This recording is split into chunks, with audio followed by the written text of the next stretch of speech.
ఇచ్చిన పెద్దలు మండవ వెంకటేశ్వరరావు గారు,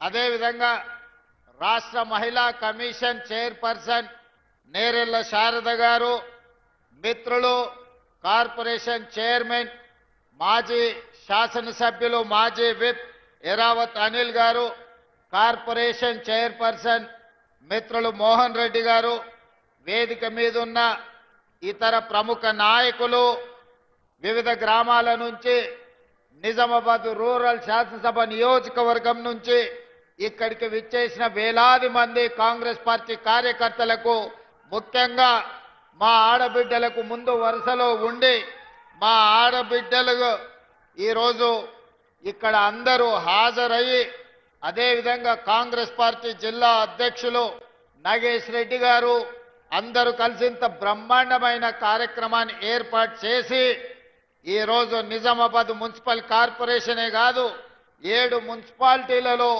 కాంగ్రెస్ పార్టీ జెండాను ఎగరవేయబోతున్నామని చెప్పినందుకు మీకు అందరికీ మనస్ఫూర్తిగా ధన్యవాదాలు, కృతజ్ఞతలు తెలియజేస్తున్న మిత్రులారా, ఇవాళ ఈ నిజామాబాద్ జిల్లాకు ఒక గొప్ప చరిత్ర ఉన్నది. ఈ చరిత్ర గురించి ఈరోజు మనం మాట్లాడుకోవాల్సి వస్తే, నా తెలంగాణ కోటి రతనాల వీణాని నినదించిన దాశరథి ఈ నిజామాబాదు గడ్డ మీద పుట్టిన బిడ్డ. ఇక్కడి జైల్లో నుంచే ఆనాడు ఆ నినాదం అందించారు.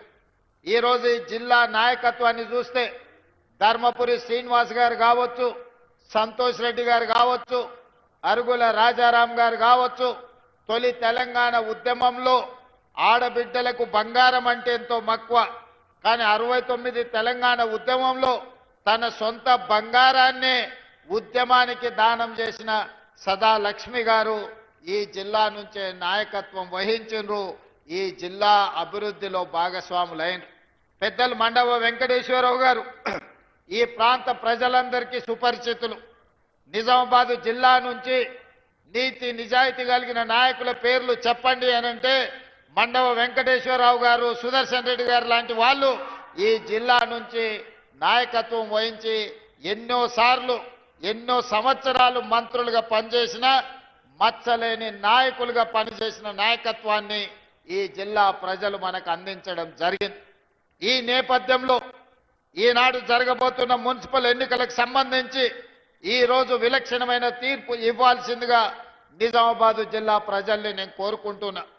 మీకు అందరికీ తెలుసు, 2014 తర్వాత 2 సార్లు శాసనసభ ఎన్నికల్లో టీఆర్ఎస్ పార్టీ కేసీఆర్ గారు ముఖ్యమంత్రిగా బాధ్యతలు చేపట్టిండ్రు.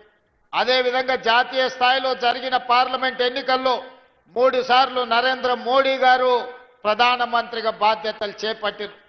12 సంవత్సరాలు నరేంద్ర మోడీ ప్రధానమంత్రిగా, 10 సంవత్సరాలు కల్వకుంట్ల చంద్రశేఖరరావు గారు ముఖ్యమంత్రిగా బాధ్యతలు చేపట్టి నిజామాబాద్ మున్సిపల్ కార్పొరేషన్లో కూడా 2 సార్లు టీఆర్ఎస్ పార్టీని ఇక్కడ గెలవడం జరిగింది. నిజంగానే సమస్యలను పరిష్కరించి ఉంటే నిజామాబాద్ జిల్లాలో, నిజామాబాద్ నియోజకవర్గంలో, నిజామాబాద్ మున్సిపల్ కార్పొరేషన్లో ఈరోజు చెత్త కుప్పగా మారి మురికి కూపంగా మారుండే పరిస్థితులు కావు. ఈ 12 ఏళ్లలో బీజేపీ, ఈ 10 సంవత్సరాలలో టీఆర్ఎస్ ఏ ఒక్క సమస్యను పరిష్కరించకపోగా ఇక్కడ ఉన్న సమస్యలు మరింత జటిలమైనవి. అందుకే ఈనాడు నిజామాబాద్ జిల్లా ప్రజలకు నేను గుర్తు చేయదలుచుకున్నా, నిజామాబాద్ జిల్లా అంటే వ్యవసాయానికి మారు పేరు. అంకాపూర్ చికెన్ దేశంలోనికే ఒక ప్రఖ్యాతిగాంచింది. ఇవాళ పసుపు, నిజామాబాద్ పసుపు బంగారంతో పోటీ పడుతుంది. ఆయల్లో 1 క్వింటాల్ నిజామాబాద్ పసుపు అమ్మితే తులం బంగారం కొనుక్కునే పరిస్థితి ఉండే, క్వింటాల్ పసుపు మార్కెట్లో అమ్మి తులం బంగారం కొనుక్కొని ఇంటికి వచ్చేదని పెద్దలు చెప్పేటోళ్ళు. ఇక్కడ చెరుకు కానీ, ఇక్కడి పసుపు కానీ, ఇక్కడ వరి ధాన్యం కానీ, ఇక్కడి వ్యవసాయం తెలంగాణకే కాదు దేశానికి ఆదర్శం. నేను రైతు ధర్నాకు వచ్చినప్పుడు చెప్పిన, హర్యానా పంజాబ్లో ఏ విధంగా పౌరుషంగా రైతాంగం కొట్లాడుతుందో, రైతుల సమస్య వచ్చినప్పుడు రైతాంగ హక్కుల కోసం, రైతుల గిట్టుబాటు ధర కోసం మొత్తం తెలంగాణ రాష్ట్రంలోనే మొట్టమొదట కదం దొక్కేది నిజామాబాద్ రైతాంగం.